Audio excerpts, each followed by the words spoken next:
Are says we? we're going live. It says we're here. Are we? I don't know. I don't really know until my existence is validated by others. I'm still struggling to get in my iPad. Look, I've been struggling.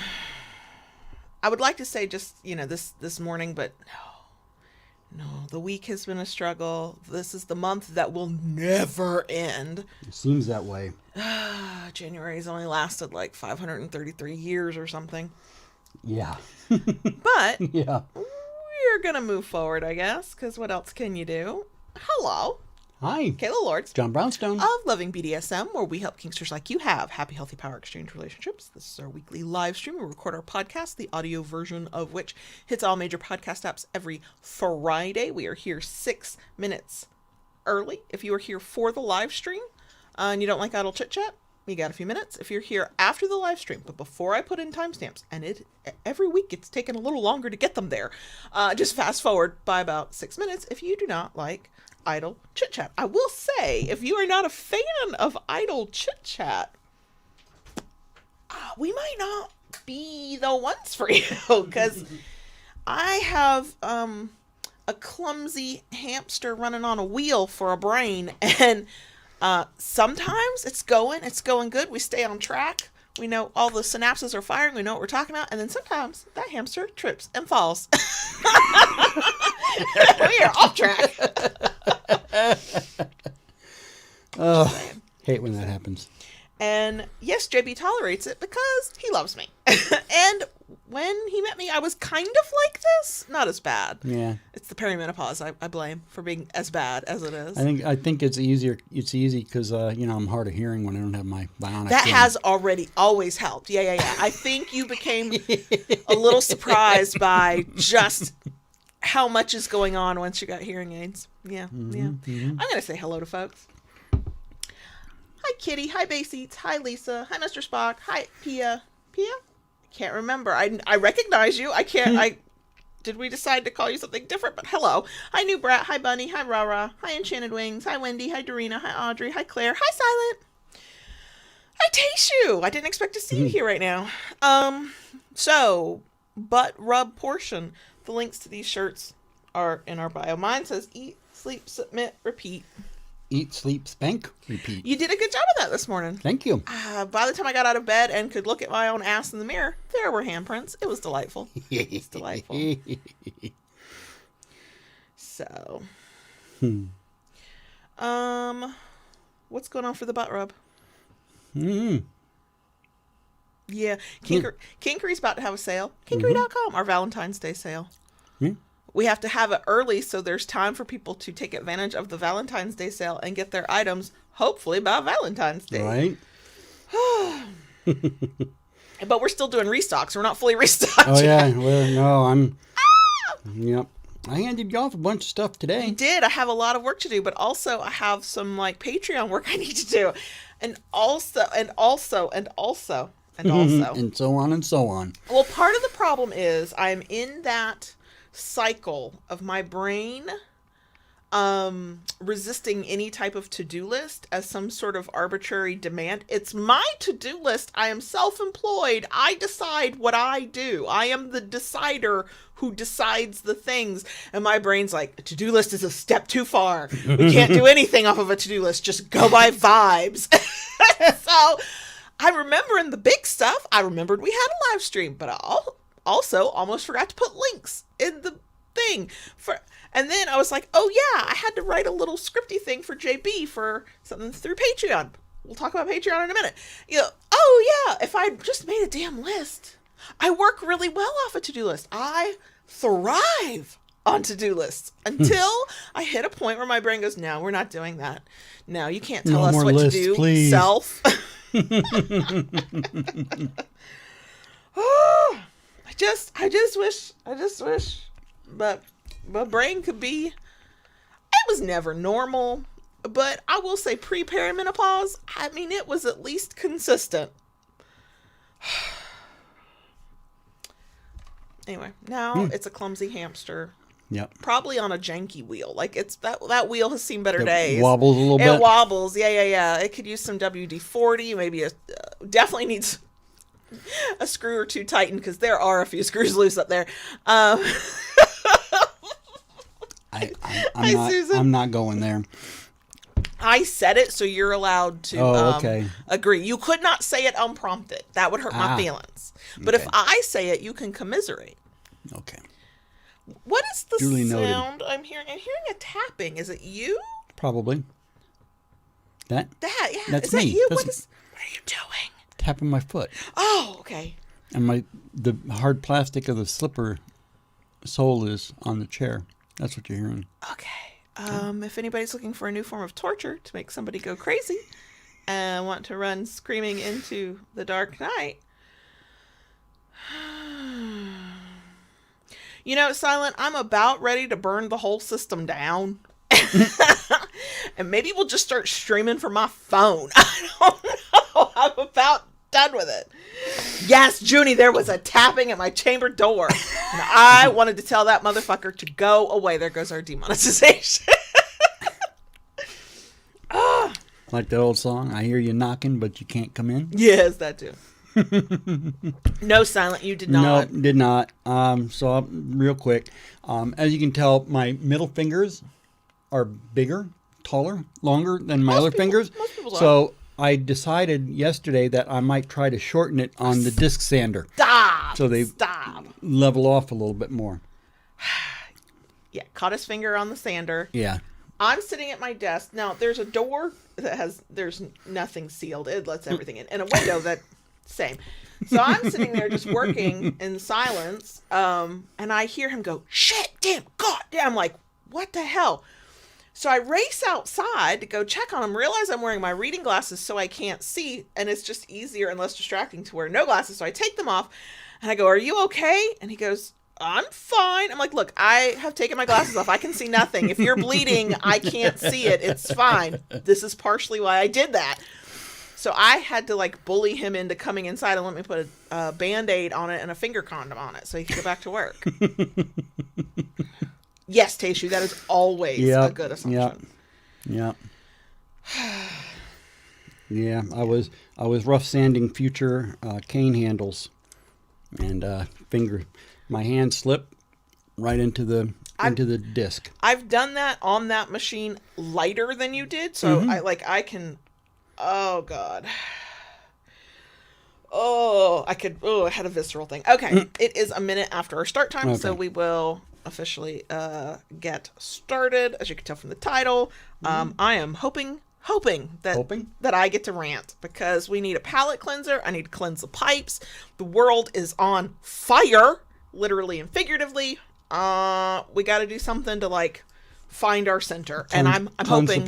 Right, I'm hoping that somebody who posted on Reddit will say something that annoys me so much my blood pressure goes up because it's exhausting, but I feel better afterwards. It's very therapeutic. If you enjoy this, we love a thumbs up. If you like it enough to want to come back for more, please consider subscribing. And ring that notification bell to get updates and new content. Just do what Daddy says. Hey, I did it better than earlier. You did. I'm very proud of you. I left that. Anybody who watches the Monday videos, always try to stay till the end because either I will add a blooper or, in this case, I left the mistake. I went, oh no, we're not editing that out. That's too funny. I don't do it on all of them. My tongue tripped up a little bit. I mean, been there, done that. I get it. Anyway, catharsis. Thank you, Silent. Yes. That's the word I've been like trying to find. Catharsis. It's temporary, but it's effective. Okay, so anything else I gotta say? I can say after you push the magic button. Okay, I am. Which is not quite the same as my magic button. No. You know. Almost equally as fun, though. Oh, podcast. My clit, don't worry. God damn. Y'all would not know this, but in my real legal name life, I am very reserved. For real. Anyway, give her a camera and a microphone and look out. It's like there's just enough separation between me and the switch flips. Yeah, like I just am a little bit uninhibited. I'm still inhibited. I'm still hibited. Uninhibited, inhibited. Y'all know. I still have things I don't say and do that I could, but that doesn't mean I should. But yeah. Anyway. Anyway, before we get into, I don't know, I don't even have to look at the script for this. I know this one. Before we get into yelling about Reddit posts, God, I hope I get to yell. I hope I get ranty, which means I probably won't. Anyway, we're still having our Patreon membership drive. And quite frankly, if my weirdness is your vibe, then the Patreon is probably the place for you. I don't know. Once I'm talking to smaller groups, like when we did game night, I'm silly, but I'm not that out of pocket. I think I'm okay. During the membership drive, which runs through February 15th, if you become a member during that time, you get a special goodie after the membership drive ends. Everybody, regardless of the tier you join, is going to get our very brand new workbook, not available, not even finished yet, on communication in Power Exchange, because how do we not have that workbook when it's like our thing? If, facets of being an adult, I guess, could be a kink, communication is it. And then if you are in the $10 tier, you will receive in the mail an exclusive enamel pin celebrating our 10th anniversary, because 2025 is when we hit 10 years of loving BDSM and podcasting and being goofballs on the internet. So links are in the places. Also, if you decide to join during our membership drive and you join as an annual member, which means you pay one time and get access for the whole year, you get 2 months free. That means you pay for 10 months of access and get the full 12 months access. JB is doing things on the screen that have me very concerned and I don't know what's going on. Should I stop talking? Yes. Okay, I'm going to stop talking now. Okay. We did not catch any of that. On the podcast? Yeah. I will pull the audio from the video. Okay. And let me go ahead and... What happened? I thought I saw it move. Did it stutter It start? started and something happened. The program froze and It now it's appears not. to still be froze. Yeah. Uh-oh. Okay. Uh-oh. Hang on, folks. Technical difficulty. Well, let JB do his magic. I apologize. I'm about to probably say all of that over again.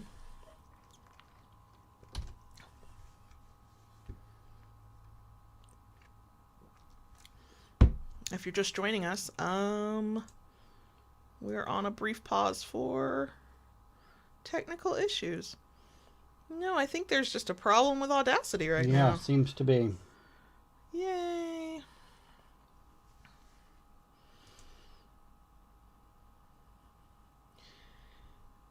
I am fairly positive I can pull all of the audio from the live stream and then we can just re-record an intro situation. Okay, hang on.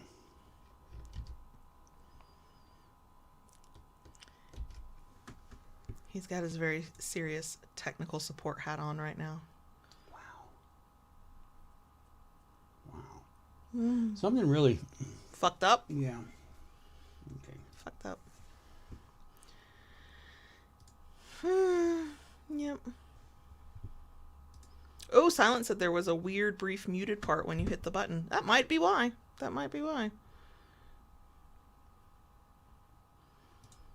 Oh, the podcast listeners won't get to hear me talk about my clit. However briefly.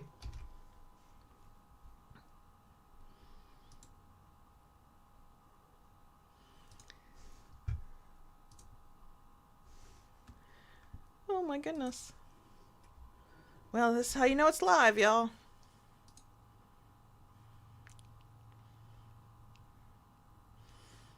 Good time for a drinky drink or a snacky snack. Talk amongst yourselves. I'll give you a topic. Rhode Island is neither a road nor an island. And if you caught that reference... Kudos. Yeah, you're our people.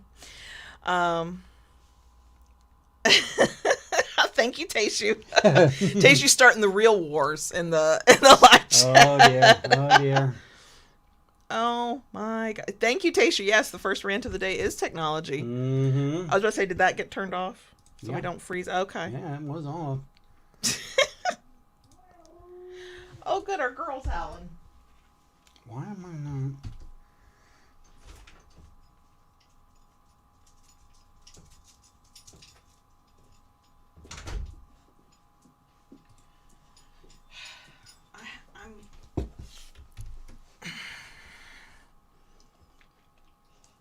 I'm thinking something's fucked with Audacity. Something fucked up big time. Okay, so we lost the entire intro okay. that we did. We'll okay. pull the audio from the live stream after it renders this video, and then we'll re-record the intro. Because we can do things like that. And it just did it again. Right. So we'll just shut down Audacity, because I think that's going to make you start cussing. And if JB says the F word, it's bad. It's bad. It's bad. We try not to make JB so frustrated that he curses. Yes, Silent, you do see his blood pressure going up as we speak. Okay. With that intermission, I will try to get back on track. So yeah, Patreon. Membership drive through February 15th. What you get when you just join Patreon in general, even if it's not during the membership drive, because yes, you can join at any point in the year. Access to our Discord server. Behind the scenes podcast. It's a lot like a bonus section. We do it once a month. This year we're talking about everything that's going on in our world, but we're also focusing on our power exchange, so there will be more of that, what's going on with how we're doing with all of that. And then we alternate months between a game night and a movie night. So for January we did game night. It was Cards Against Humanity. Hilarity ensued. Next month it will be movie night. I don't know what movie we're watching. I'm thinking I might pop a poll in Patreon, but of some choices we're thinking of, and then like let consensus decide. So yeah, and if you join at the $5 tier, you get all that. If you join at $2, like any tier, you get all that. But if you join like at the $5 tier, you're gonna get bedtime stories with JB, where he has recorded himself reading bedtime stories. I've got to start editing that very quickly because we're almost at the end of the month. I've been doing my part. You have been doing your part. So yeah, those are things. Patreon, link in the places. Okay, so let's get into the Reddit posts that I found, so that maybe JB can work off some of his frustration as well.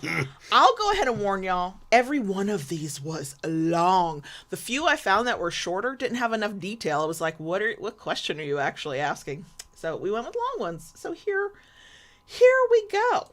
Okay. Feeling like my sub is doming me by constantly disobeying.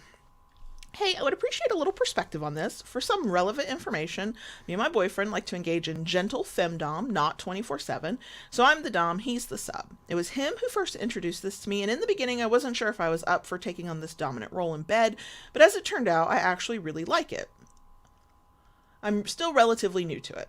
A thing that's been really bugging me lately is that a lot of the time, it doesn't really feel like I'm actually in charge.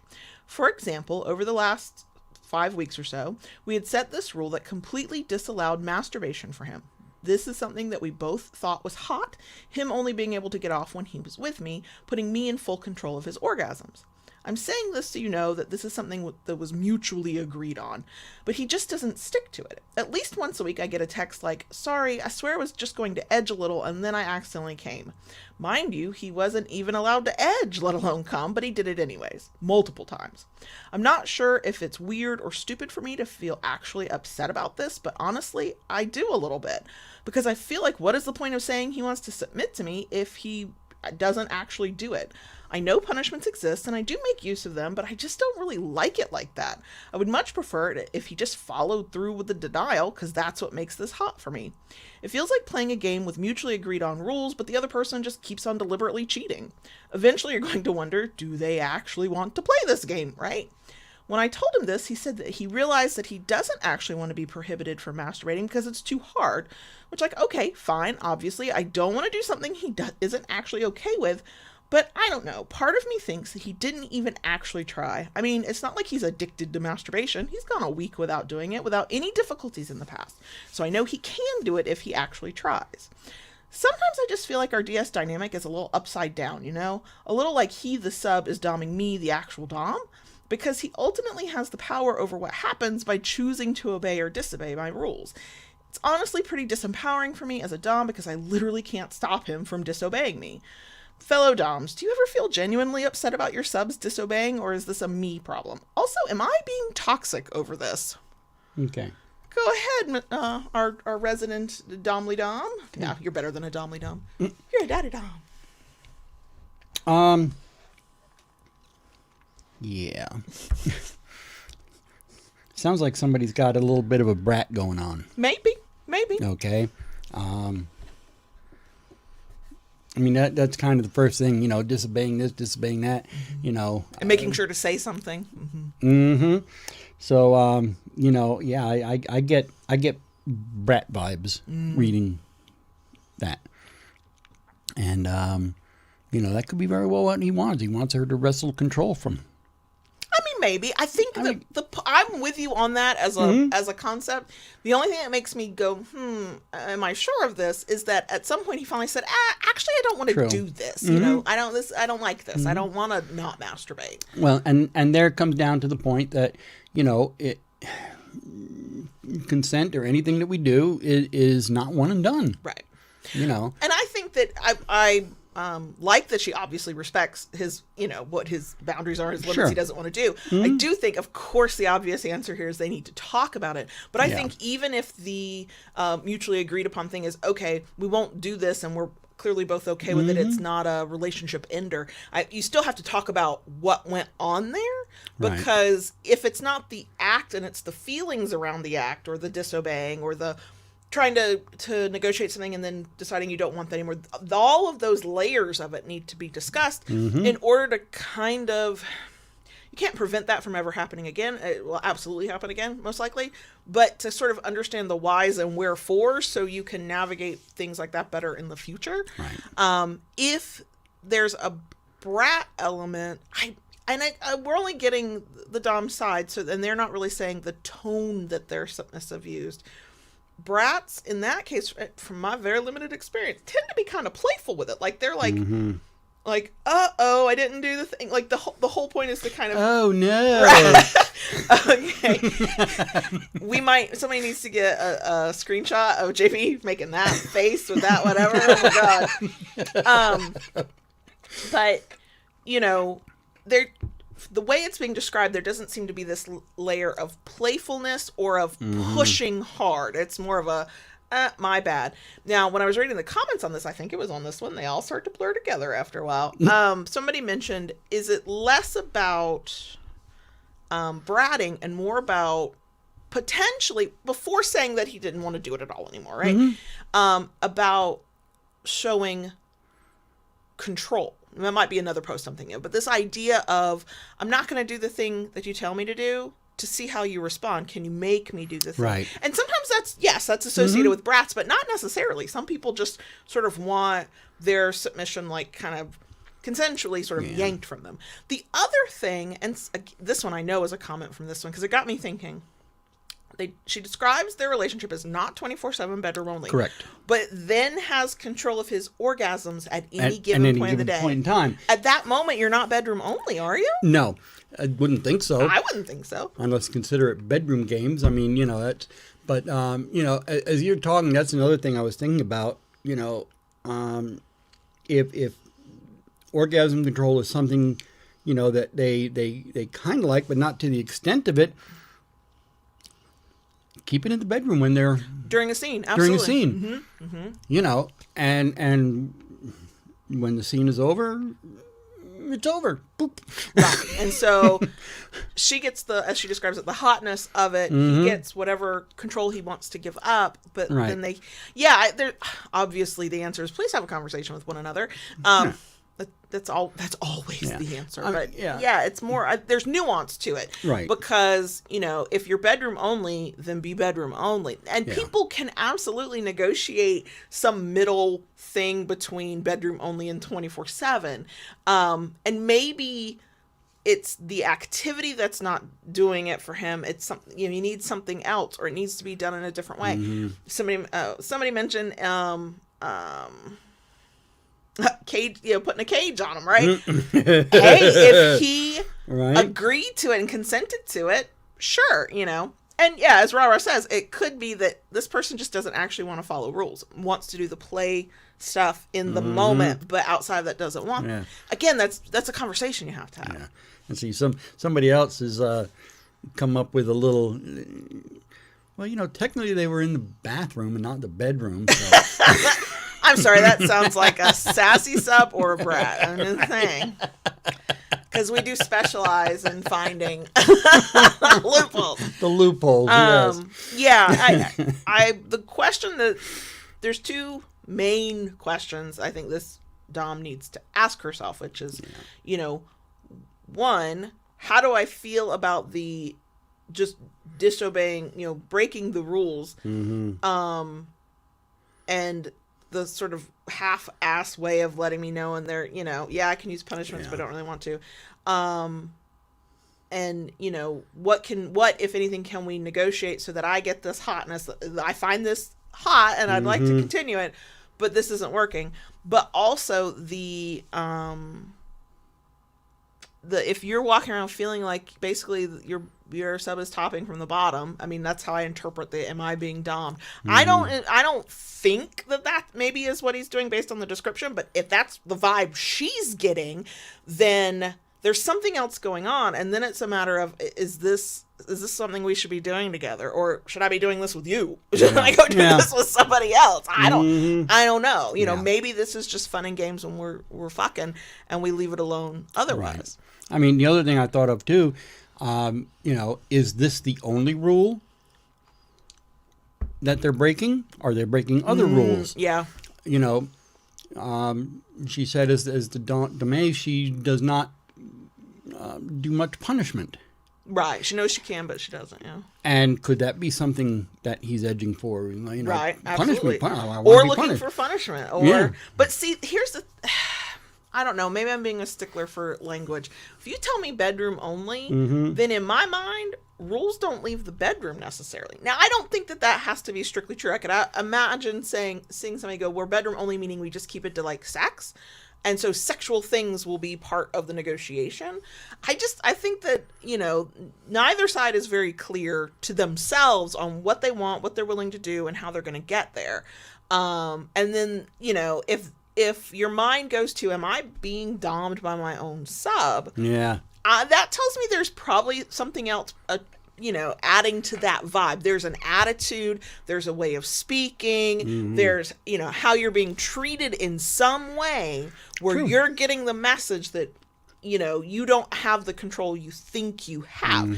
And, the reasons can be from, I thought that's what I wanted, but I don't, to, I'm testing you, to, I don't know what the fuck I'm doing either.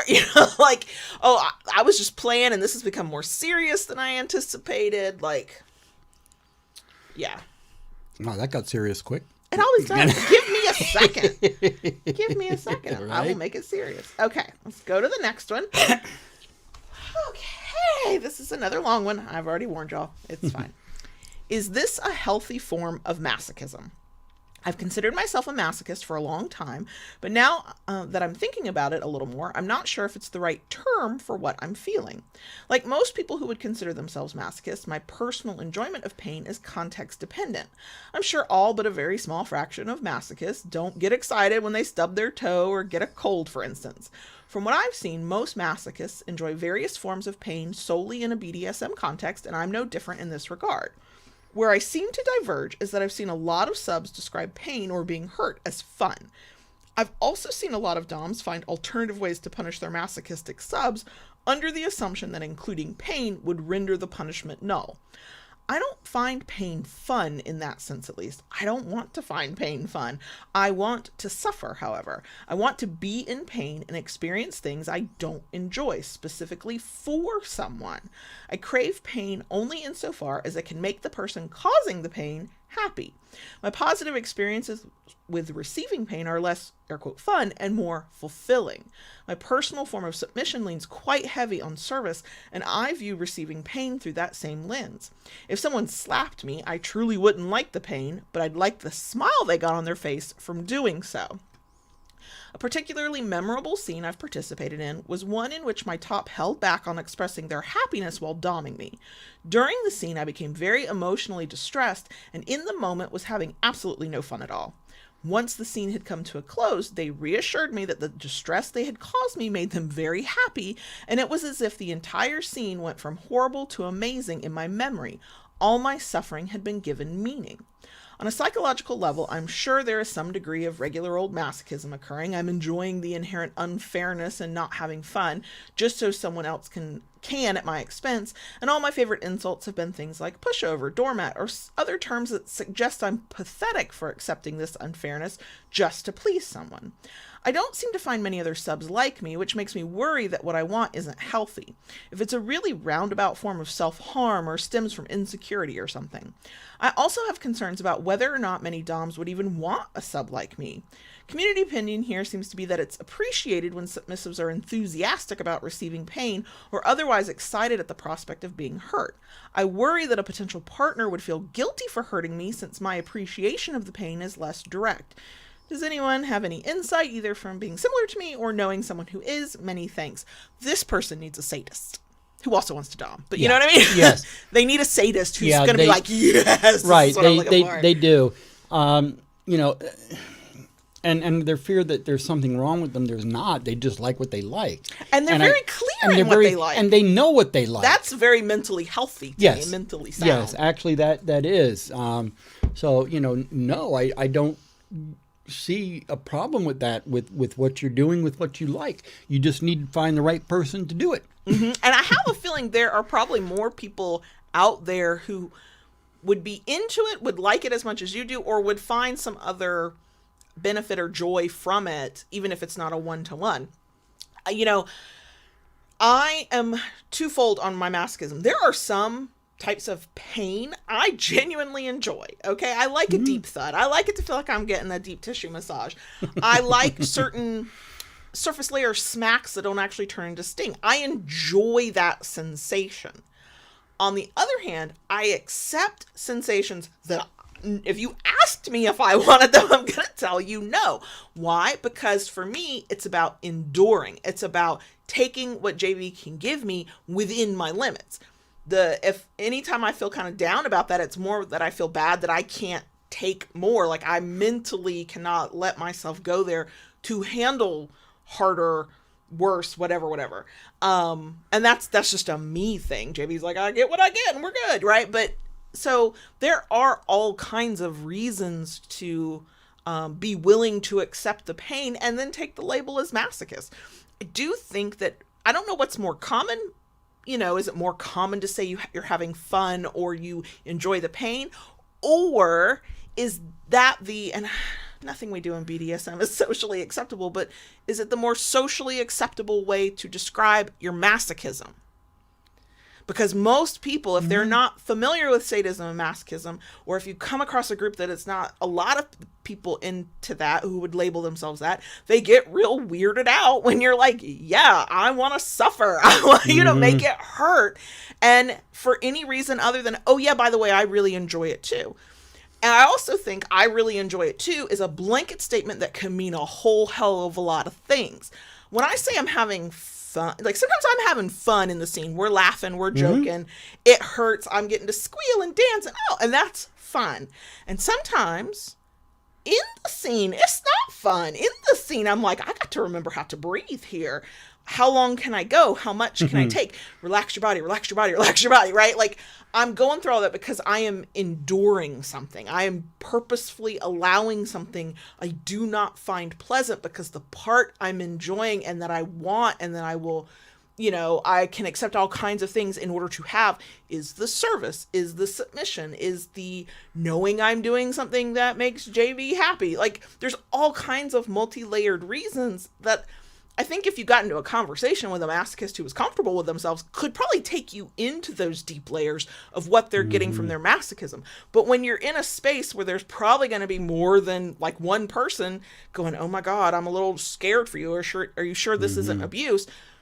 I think people put like like paint a nice picture of it. Oh yeah, I'm having a good time, which is true, but that doesn't necessarily mean you're describing what is fun for you or why you're having a good time, right? Like sometimes it's the sensation. There are masochists who just fucking love the pain and they're like, bring it on. And then sometimes it's, you know, it's there's nuance to it, or there are other reasons that aren't necessarily getting shared.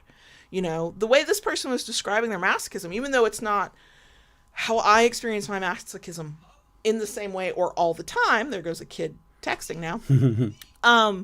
it resonated with me because of the reasons that I can let you use toys I don't like or hit so hard that there's a handprint. Look, he was spanking me this morning. It hurt like hell. It was not a sensation I would invite into my little masochistic world. But let's just say it hurt my hand, so I know it had to hurt you. It was the connection. It was the being pinned down. It was the being rolled over so you could get better access. It was the marks I saw afterwards. It was all of that, right? And also, I handled that pain. I took it. I didn't necessarily like it, but I took it. And there was something in that for me as well.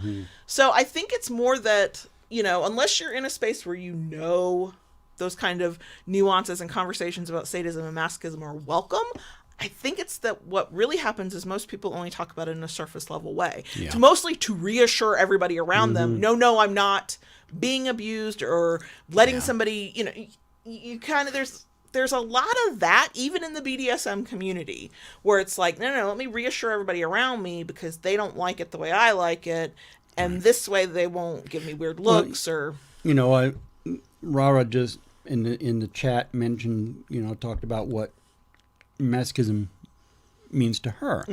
And seeing that and this person's question and everything, I bet dollars to donuts, if you ask 10 masochists what masochism means to them, you get 10 different answers.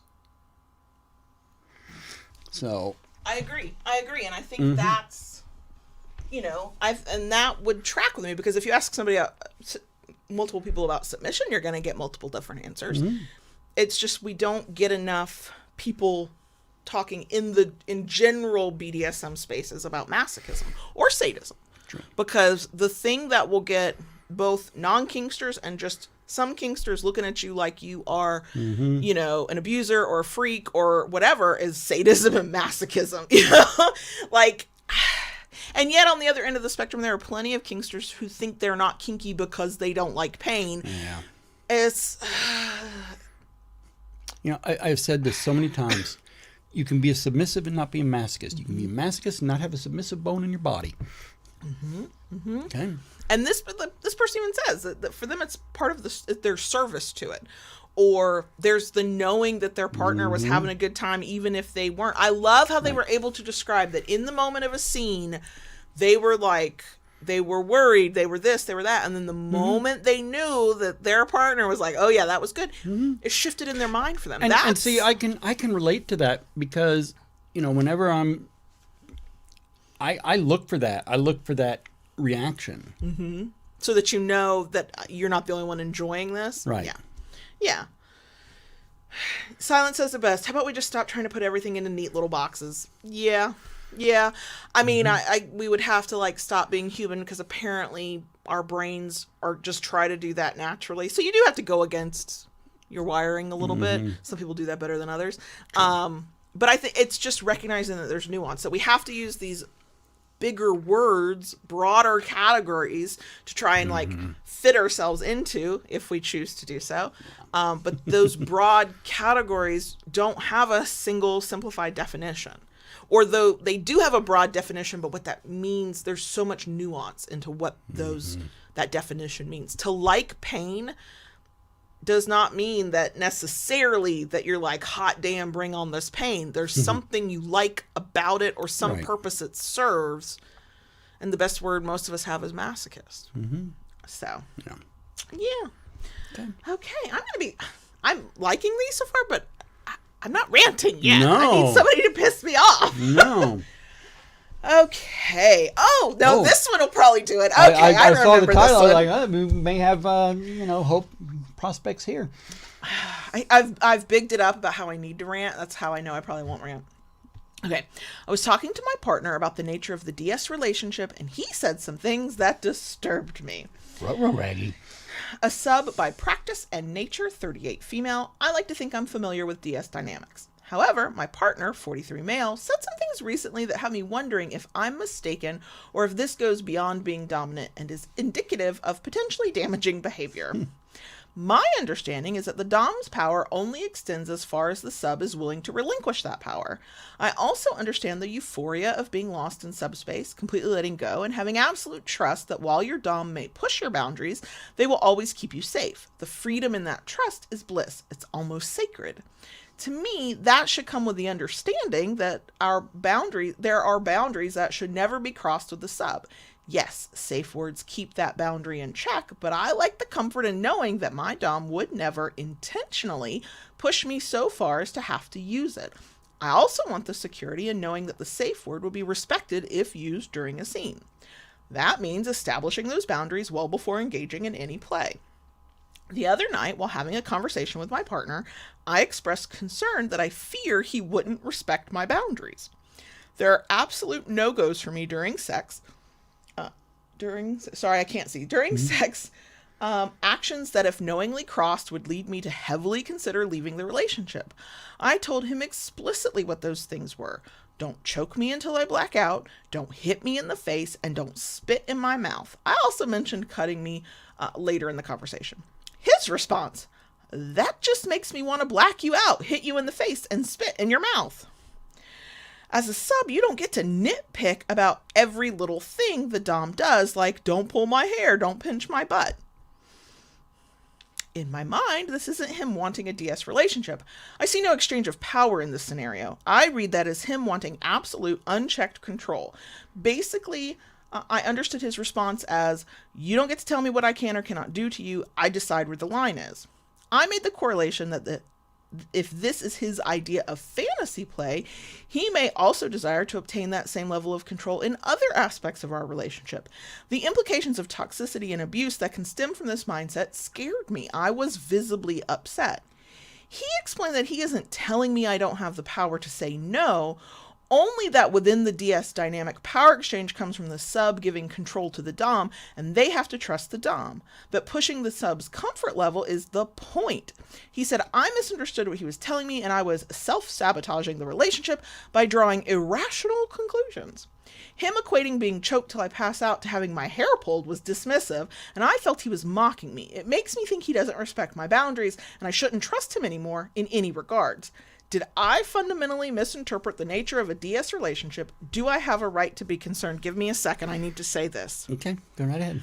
Why do so many clearly intelligent human beings who can see nuance and discuss these things so fucking clearly then get to the end and go, but wait, is it just me? You have so much strength in you to outline this, to know what the fuck you want, to know what is acceptable. Do not gaslight yourself at the fucking end.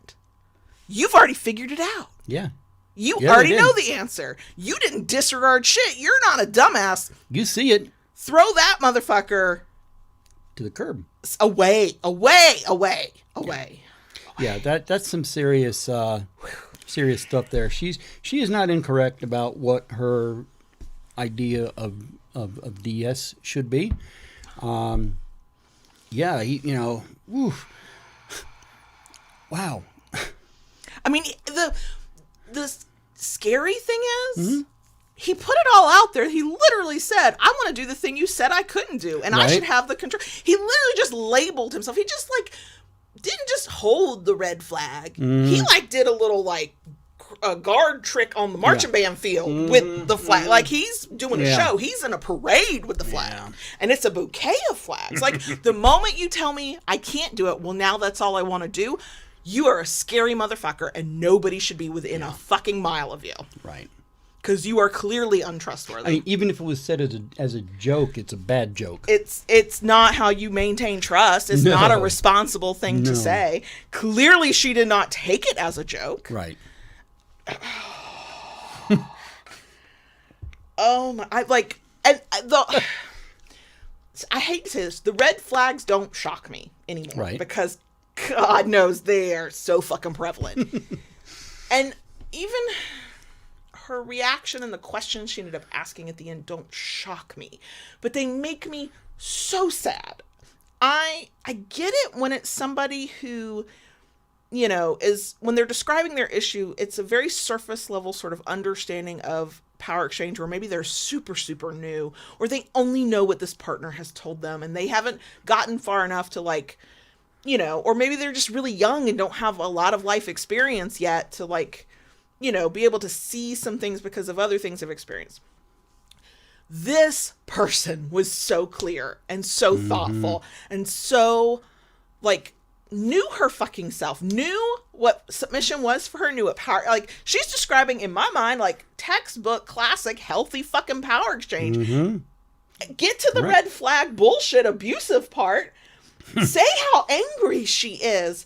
But then, because of her own life experiences, this motherfucker, I don't know, gaslights herself and goes, am I misunderstanding? No, baby, you know. You know what you know, and I need you to have the confidence to tell this motherfucker to kiss your ass, and then take the principles that you know within yourself, or what power exchange ought to be for you, and then go find somebody who can meet those expectations and then fucking exceed them. Because quite frankly, meets expectations is perfectly fine. There's nothing wrong with that. But the best time I've had in my life is when you get somebody who will exceed those expectations and actually be better than you fucking expected them to be. It could be because the bar for doms and frankly men, quite in many cases, is in hell. But you know, when you leap over that bar, some of us are very impressed with it. Gold star, gold medal, 10s across the board. I don't know. But that's the part that pisses me off. I can't even be... I'm not happy with the red flags that motherfucker is a motherfucker. Get the fuck away. I hate you. But I'm more upset about how that... Somebody who is that articulate about what power exchange means to them and what submission is to them could still get twisted up and question herself and think that she has somehow misunderstood something.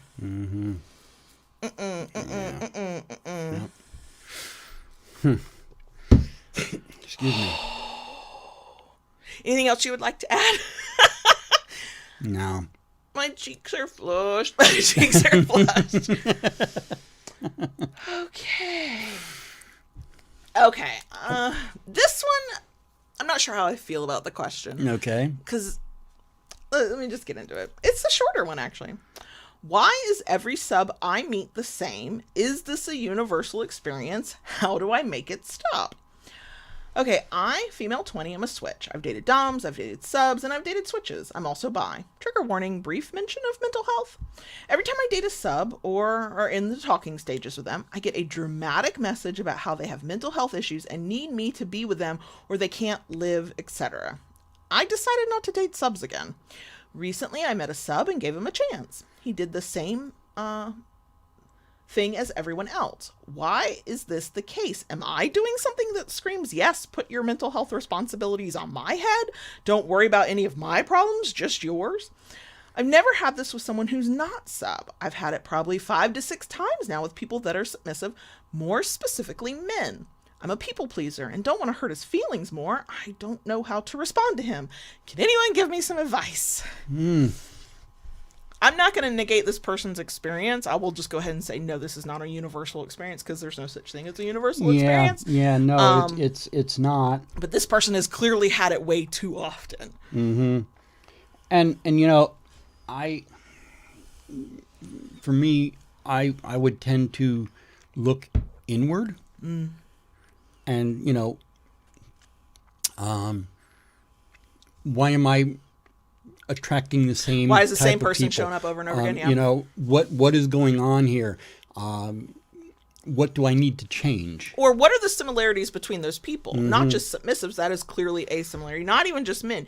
Is there an age factor? Is it from a specific kind of community that you are a part of? Like, what's the pond you're fishing from here? Because I think there may be more similarities, and then part of what helps is you go, okay, well, I don't know who my type is, but I know who my type is not, and this is the list of criteria that I will probably avoid until given a reason not to. I agree with you, though. Like, there comes a point where if you're meeting the same type of person over and over again, that means you are being drawn to the same type of person over and over again. What's happening there? Right.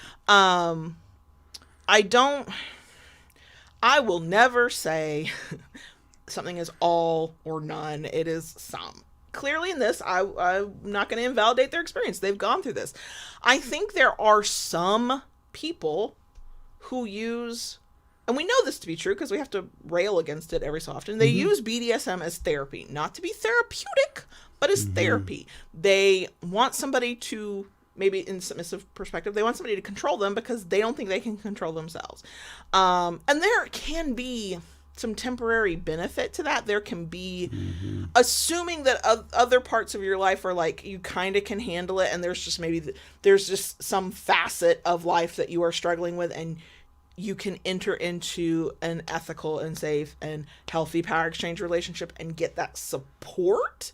But that is not where we start. That is not where we begin. That's not how you negotiate the relationship. And you know, I remember, it goes back quite a few years now, but you know, there was a time, there were a few doms that I knew that, you know, would openly say, and these, and let me clarify this a little bit before I go too much further.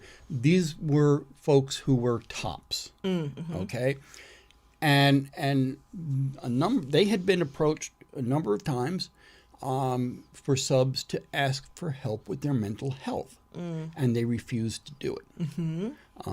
And their reasoning behind it was the fact that, you know, you cannot put that responsibility on somebody else. Okay, God forbid anything happens. Right. You know, that's on our shoulders.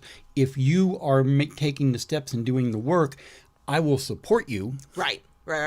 Okay. After we've developed some level of relationship and some level of rapport and some level of trust with one another. I mean, that's the other thing. Like, to support somebody in their mental health needs, if you choose to do that, if you are in the right place and want to do that, that's not like the person you just met in the DMs yesterday. Like, that's not how that works.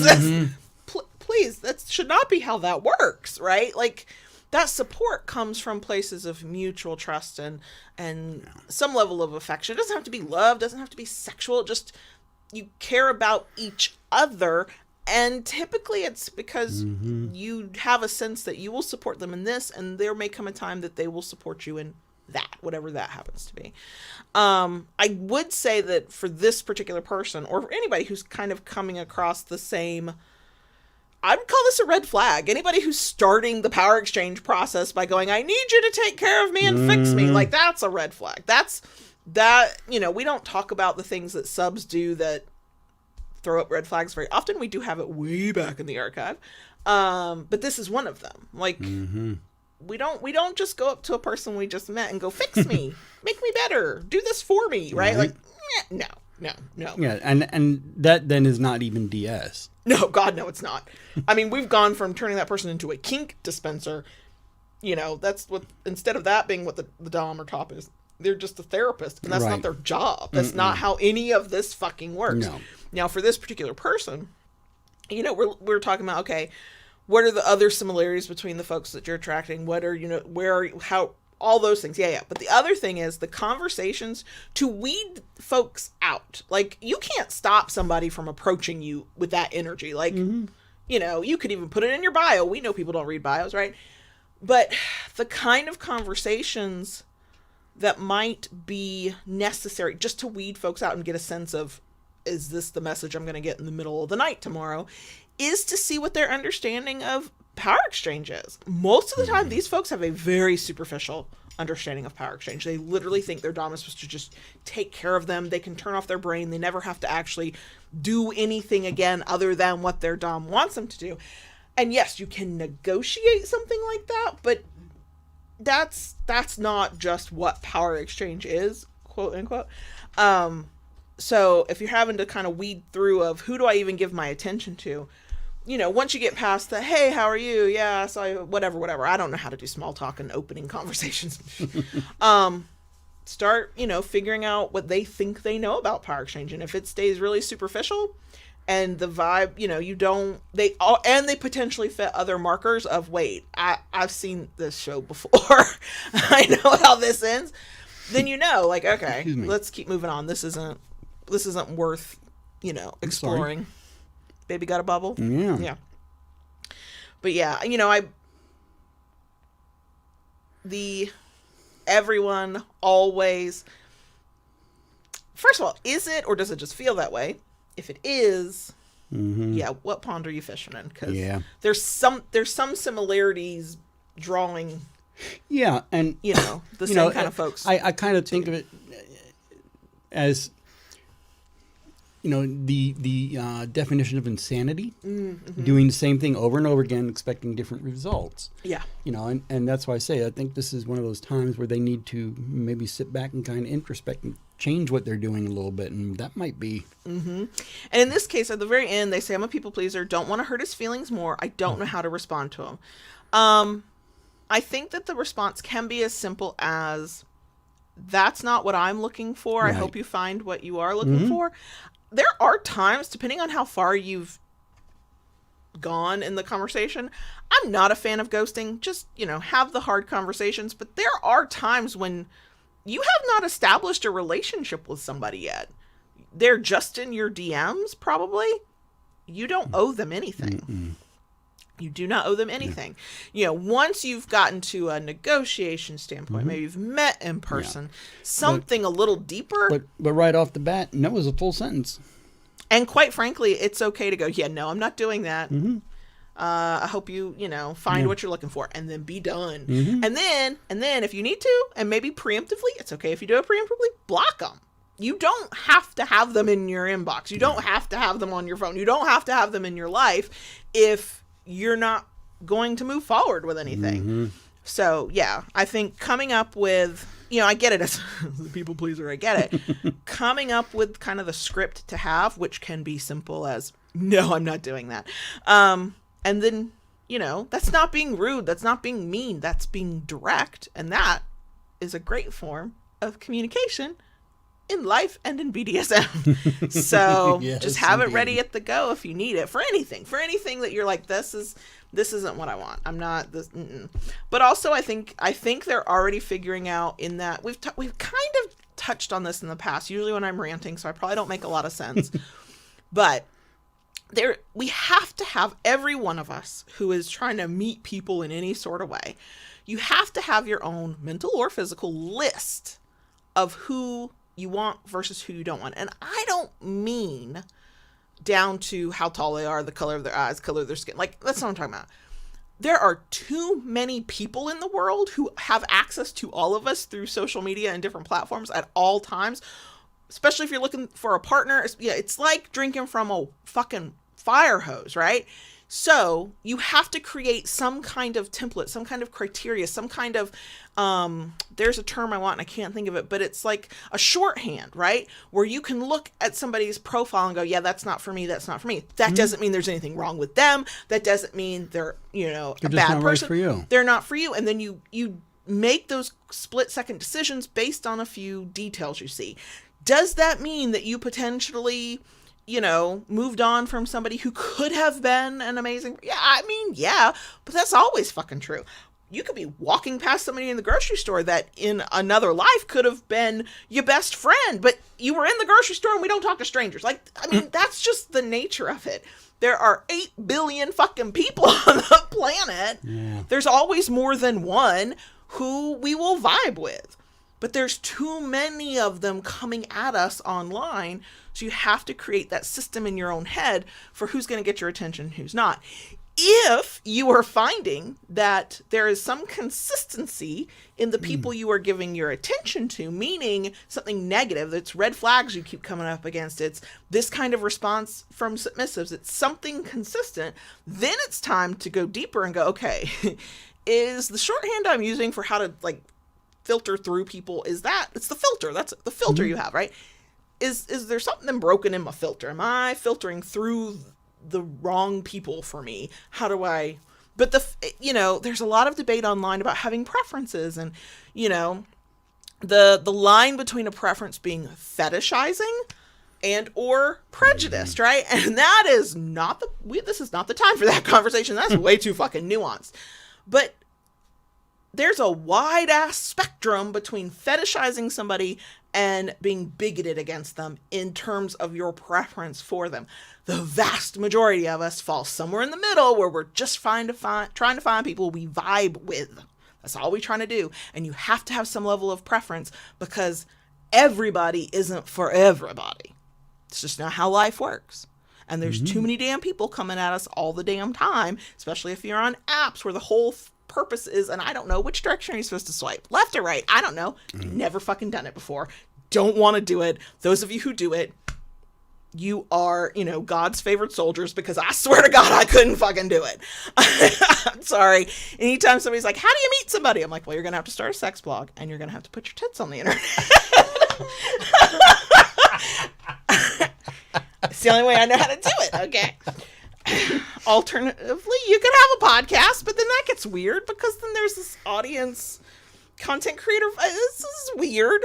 But yeah, no, it's okay to have preferences and to filter through people based on those preferences. Okay, last one. This one is also, I think, one for you as well as our resident Dom. Okay, it's another long one. I just started doming and I feel like I'm a monster.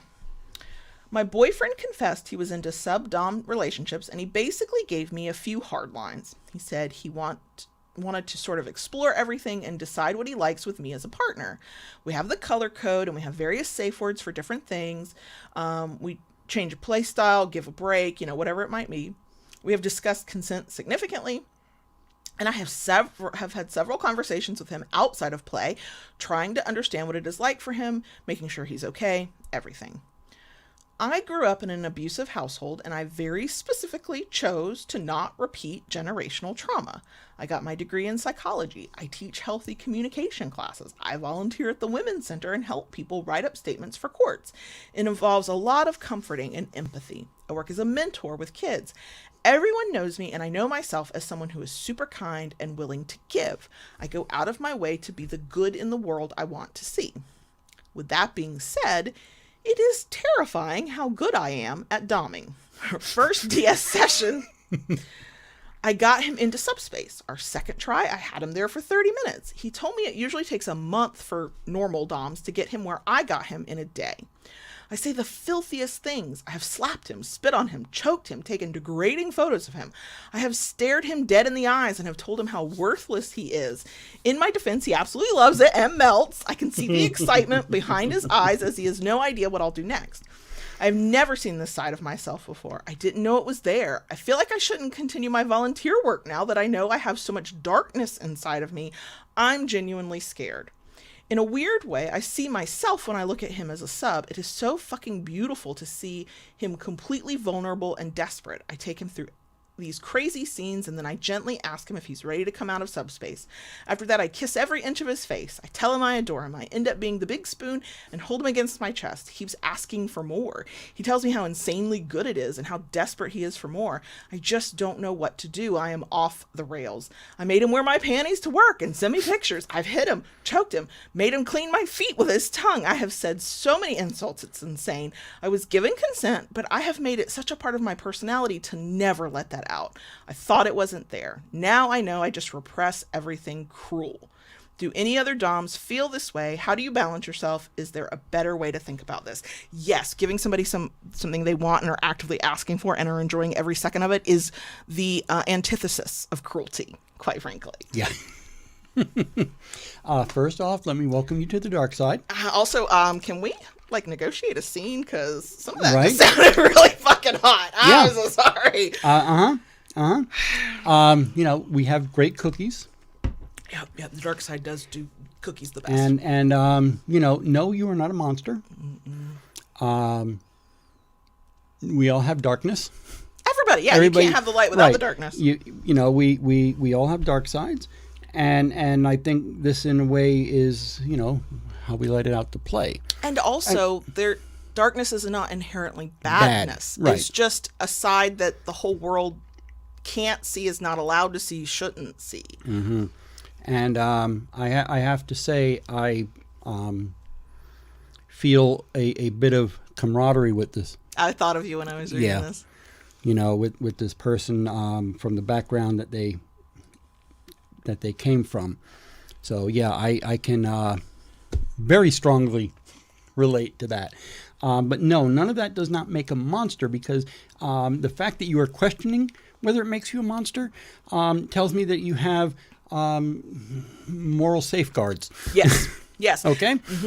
The fact that you know that in any other circumstance this would be bad Right. is necessary to this, right? You do this only with consent. You do this only because your partner really enjoys it. And you were clearly enjoying it until your wonky moral compass kind of like, it sounds like both the shit you went through and the shit you've seen that were actual abuse. It's hard to separate it just by the action of consent, but that is what fucking separates it. It's the pleasure and consent that somebody gets. It's the fact that you will stop. You understand abuse. You know abusers don't fucking stop just because you said something. Right. You will and do and probably would never go beyond those bounds, right? You are already proving that you are the opposite of any abuser. You are giving your partner exactly what they want, what they've asked for, what they enjoy. You stop when you know you need to stop. You're checking in with them. You're taking care of them afterwards. Oh my God. Yeah, they have safe words. They use the color code the system. Aftercare. Like, that's beautiful aftercare. Right? I'll take some of that myself. I will big spoon you any day, Daddy. I know you will. I can't speak from experience here. I cannot imagine what it must be like to both be the victim of abuse and to help people who have been abused, and also then do actions that, with no context from the outside looking in, within your own mind you have associated with abuse. That has to be a mindfuck. That has to be a mindfuck. But I know. There are ways to navigate it because people have gone through that kind of thing in their past and found BDSM. And there are times that I ask myself that too. You know, because of where I came from. You know, where is this coming from? Okay, you know, what is behind this? Is this just what it is? You know, or is there something, you know, hidden behind there that's pushing this? And you know, I like to think that. I like how that person. Can you bring that back up? Oh, sure. Please and thank you. You know, I like how they talk about the things that they did to take it back. Yeah. You know, that they went into, you know, to study psychology and, you know, helps kids and does that. That is fantastic. That is fantastic. You know, take it back. I mean, one of the things that I don't know where to. Did your clumsy hamster fall off your wonky wheel? Yeah. Okay. You feel this personally because you have gone through some version of Yes. this. And I know in the past you've talked about several times about part of what helped you reconcile your sadism, which I think still falls under all of this, is hearing that the other side of the slash enjoys it, wants it, requests it. Yeah. And there's a way to stop it. That is, you know, it's a simplification. Right. And I'm not a fan of simplifications, but for the purpose of this discussion, because the nuances are going to be difficult and maybe even triggering, and I'd rather not go there for anybody. The simplification is the reason BDSM gets such a bad rap is because from the outside, with no context, yes, it appears abusive because that's without the context. That's without knowing anything. Unfortunately, it's a side effect of the fact that when that happens, that's what makes the news. I mean, the media perpetuates it. Yeah. But once you're in it, in this case, you are inside of it. You are no longer on the outside looking in. You are in the middle of it. And what you have literally described is probably, I don't know, 75 to 80% of submissives' like fucking dreams. Not what you've done, but the way you're doing it. The fact that your submissive is so happy. The fact that your submissive is craving more. There are plenty of us on that side of the slash who are like, where do I sign up for this magic? Because that sounds delightful. You are literally giving your partner what they ask for and that you are willing to do. You're having a good time. It's the dichotomy in your brain. And I would imagine it's because there is some part of you, even if it's on a subconscious level you're not consciously thinking of, there's some part of you that says BDSM is abuse. Because the activities mirror abuse. They mirror it when you have zero nuance, when you don't know what you're looking at, when you don't take into account the bottom or the sub's joy and pleasure, right? And those are the things that separate it from abuse. Consent, communication, the willingness to stop, the pleasure both sides of the slash are receiving. We all know that in abuse, at least half of that dynamic is miserable, right? Like that's what abuse is. So I'm not saying I can just say this and somebody can go, oh, now I think differently. No. I think to the extent that this person feels comfortable with it, it's time to, online or in person, find community. Get to know other people. Quite frankly, some of the kindest people, the people who give back the most, who sometimes do the most for others, are kinksters. For all kinds of reasons. Whether it's your background, whether it's just your giving nature, whatever. I think this person needs to find some level of community so that being a dom can be, as long as it's something she wants to continue to do, can be a little normalized for her. And so that she can ask questions of other people who have already wrestled with these things. Mm-hmm. There's no simple answer to tell somebody how to wrestle with it, how to, to see it differently, what mental blocks you have to overcome, because it's going to be different for everybody. The thing this person I don't think can know and understand, because they probably have not lived through this part of the kink experience, is that the fact that you're even asking, the fact that you even worry about it, the abusers don't fucking worry about anything. Right. They're not worried about you. They're not worried about their partner. You are, which already puts you leaps and bounds. Sure, because those things are things you think about. Even when we first got together and we were starting to build our power exchange, I told you one of the concerns I have right up front is that, absolute power corrupts absolutely. Right. And how do I keep myself in check? Right. Because it's the responsibility of being a dom, a top, or whatever. But those are things I have thought of. Yeah, I would be a little concerned if doms, tops, sadists aren't having at least a moment of wrestling with the idea of wait. Yeah. In another context, I could go to jail for this. Like, if you're not wrestling with it, I'm scared for you. Yeah. You should have at least a moment of pause of, wait, is this really okay? Am I okay? Are they okay? There's nothing wrong with thinking that. We're raised, most of us, in a society that says don't purposely hurt people. In BDSM, some of us are like, please, Jesus, God, purposely hurt me. I'm begging you. Yeah. I mean, to some people in DS, their bruises are badges of honor. You saw my face light up when I told you about Yeah, you did. Handprints.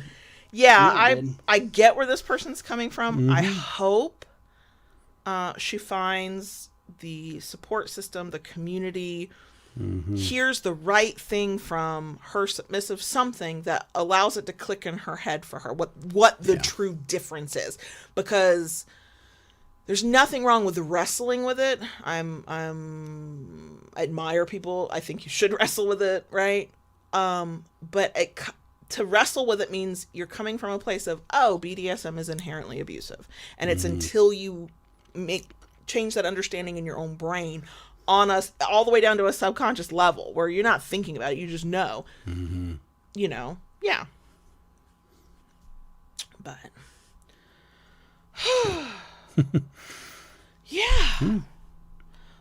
one good rant. Well, technically two good. No, one good rant, two good rants. I don't know.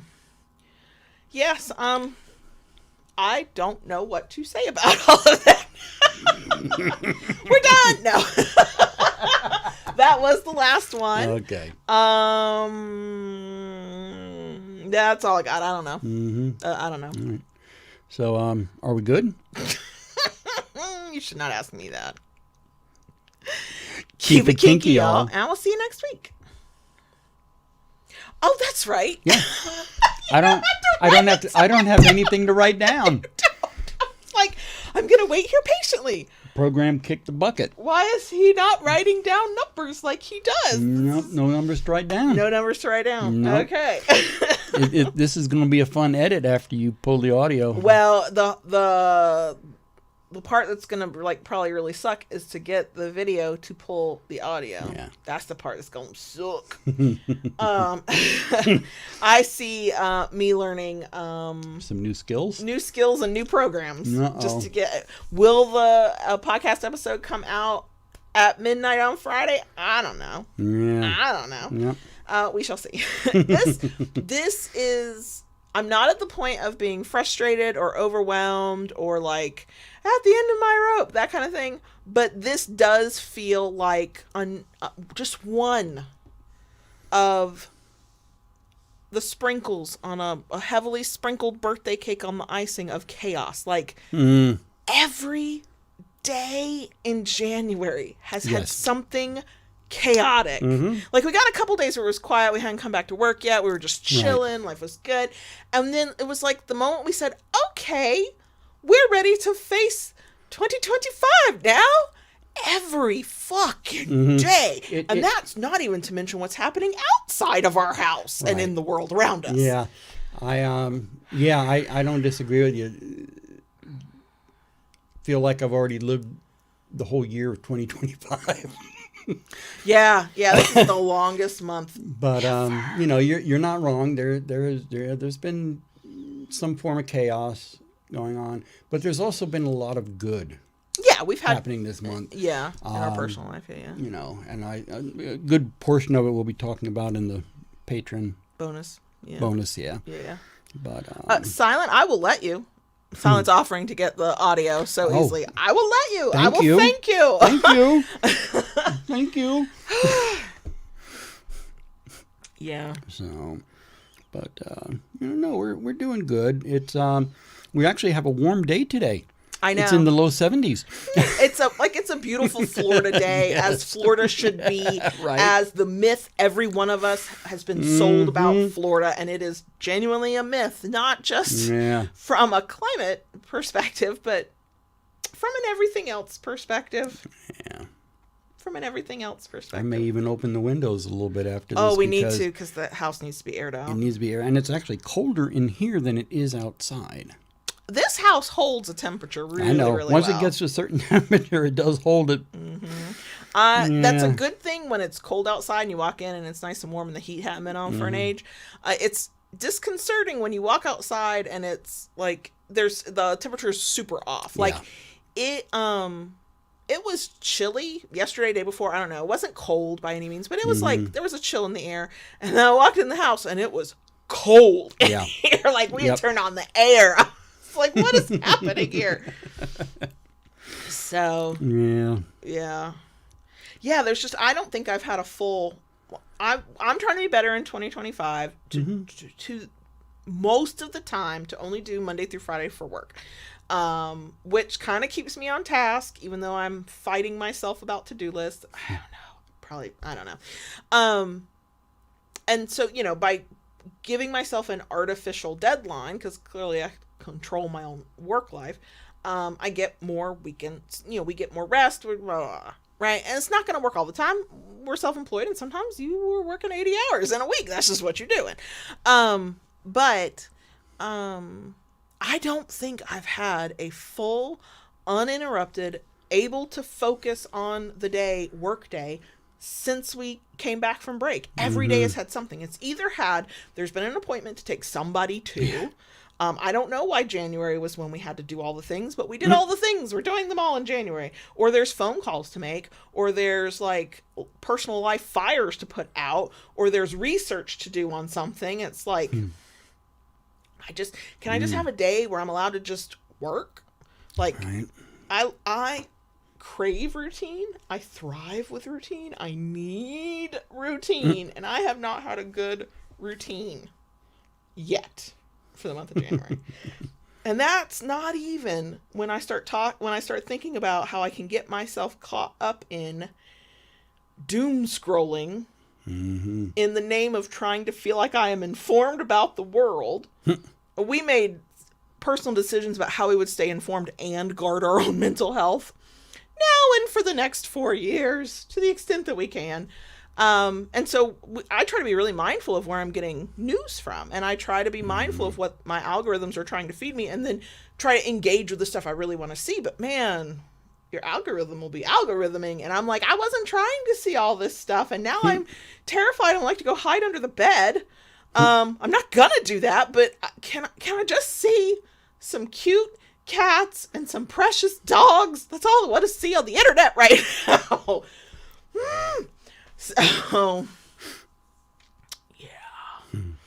yeah, I would just like a day where it's a day, and I put my like clothes I don't mind getting dusty and dirty on, and I come into the office and I work until it's time to eat lunch, and then I have a lunch, and then I go back to my desk, and then I work some more, and then around dinner time I go, I think I shall be done for the day. And then I'm just fucking done. That's the dream. And since we came back from break, I don't think I've had that. No. Not the first week we came back, I was living the dream. That was a lie, because I was segmenting my day. Like the morning was all kinkery stuff. That's all I did. The afternoon was all the other shit I do. Wednesdays were just loving BDSM. It was perfect. I kind of got that demarcation in my work for 1 week. In the middle of all the chaos. 1 week. I haven't had it since. Not since. I don't know. I saw several things right at the new year. People were talking about how if we kind of followed the natural calendar, not the one we live under, but like nature's calendar, New Year would really be like in the March time frame, and not like for Northern Hemisphere folks, dead of fucking winter. Yeah. And I was like, I kind of could get behind that, because... Or didn't they just celebrate Chinese New Year? I think that's happening or about to happen. Okay. Lunar New Year, yeah. Year of the Snake, if I remember correctly. Oh, really? Okay. Yeah. I always forget what year I am. Am I the year of the horse? I can't remember. I need to go look. So, yeah. Yeah, it's just... I want things to go... Thank God I happen to both remember that I have a doctor's appointment next week, and that I could get to the website to confirm the date, because I was like, I think I have a doctor's appointment next week, but there's nothing on the calendar. But there was Lola's doctor's appointment next week, and there was the kids something. I can't remember what he's got going on. We're doing something with him. And then I think there was something that maybe you were going to do. And I was like, oh shit.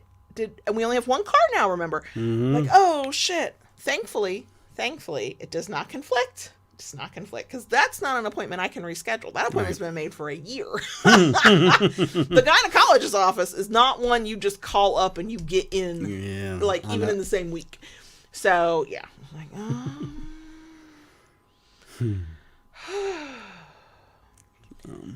Yeah, I just, I don't know. Maybe this is just the nature of things, and nothing will be calm again. Maybe ever. I don't know.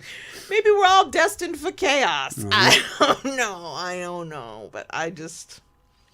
Yeah. I know. So I've been escaping reality. Currently reading a vampire... Why choose...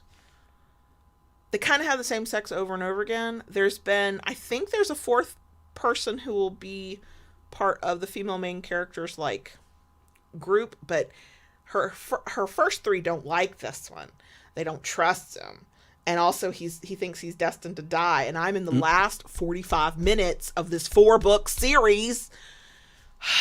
But the storytelling is so rich that I actually have overlooked way more grammatical errors than I prefer to see in a book. And the fact that the sex is kind of always the same. And this is one of those situations where first time double penetration, and she's never done anal, but man, that giant like forearm size cock sure as shit got in there like going down a slip and slide. I did read one series, I cannot remember, y'all know how my brain is about books. I did read one series where part of the world building, the magic, allowed you to like do a spell and relax that shit so you didn't have to have painful anal sex. I was like, cool, you built it into the world, you're consistent with it, I can accept it, use magic.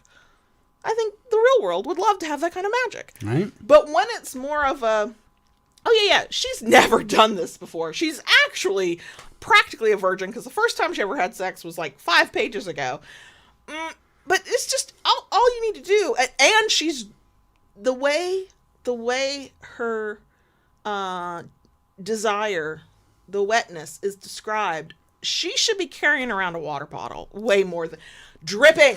It's and the way these men coming in her is described, because they're all massive, right? Like so big you mostly are like, get the fuck away from me because I'm not trying to get internal injuries.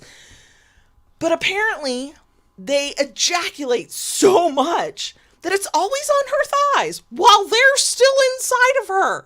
I clearly have not ignored all of that, but the world building and the actual story of the conflict they're trying to resolve is so good that I roll my eyes, but then I keep on rolling because I got to get to the end of the story. How does this all work out? Does the baddie win? No, it was not written by a man. It was not silent. No. And I've read another series by this author where the world building was amazing. Like you could, I'm a romance girly. Please be fucking in the pages of a book I'm reading.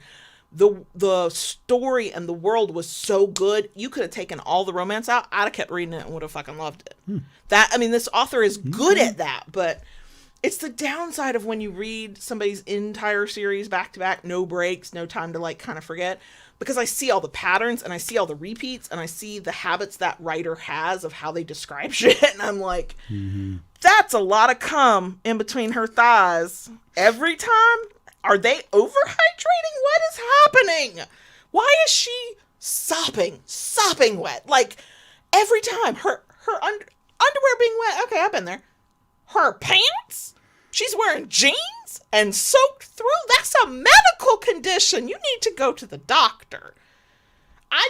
Every time? No. And then, of course, it's vampires, so they scent her desire all the fucking time. They scent when she's had sex with somebody all the fucking time. I'd be like, I would just live in the shower. I don't think I can handle all that sniffing around me. You need to start an erotic book club podcast. It would just be me ranting about shit that annoys me in books, or me trying to describe a book that I really enjoyed, but do I remember the characters' names? Do I remember the name of the book? No, I do not. Oh God. Anyway, I got like 45 minutes left of the 4th book in this series. I need, it's romance. You know how it ends, but I mean, it sometimes is good enough storytelling. I'm like, wait, are you going to surprise me and it's not going to end the way it better fucking end? I need to know. The baddie is super fucking baddie. He's overpowered. What that means, what I've learned with this much left of the book, the conflict resolution of dealing with the bad guy will take way less time than it ought to. It won't be an epic battle of multiple pages and a couple of different viewpoints and a lot of action. It will likely wrap up way too quickly. For all this build up. Thank you, Taste Tashu's now naming my fictional pretend podcast. See that? Yeah, I don't know. But I'm enjoying it. This is a series that I might actually have to like take a day or two break away from reading to like get my bearings again, because there's just enough that I'm like, what is happening here? Why is that happening? Why is that happening? Also, you're getting encouragement. Yeah, of course.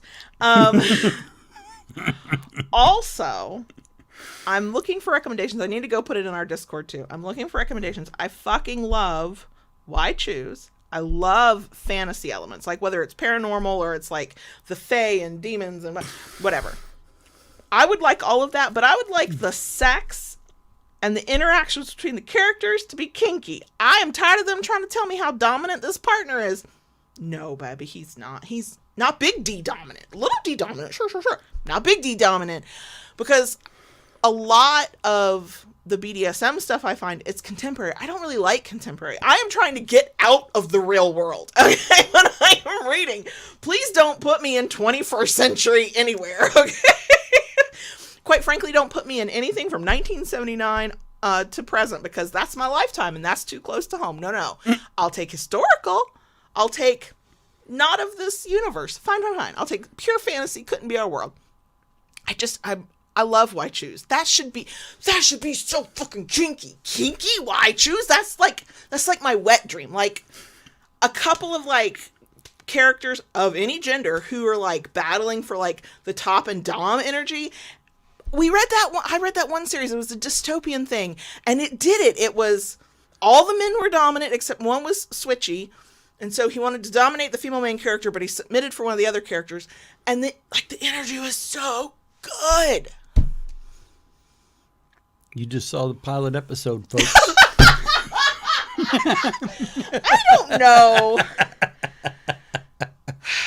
I don't know how much value me yelling into a microphone for however long without naming a book. Knowing a character's name. Anyway, fantasy, historical, paranormal. I'll take dystopian, futuristic. Mm-hmm. Not contemporary.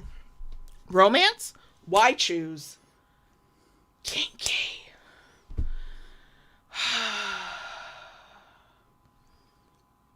That's what I'm looking for. That's like, and well written. Like, please, do not let the cum just be seeping out around the giant, massive, could hurt somebody dick that she manages to take so fucking well.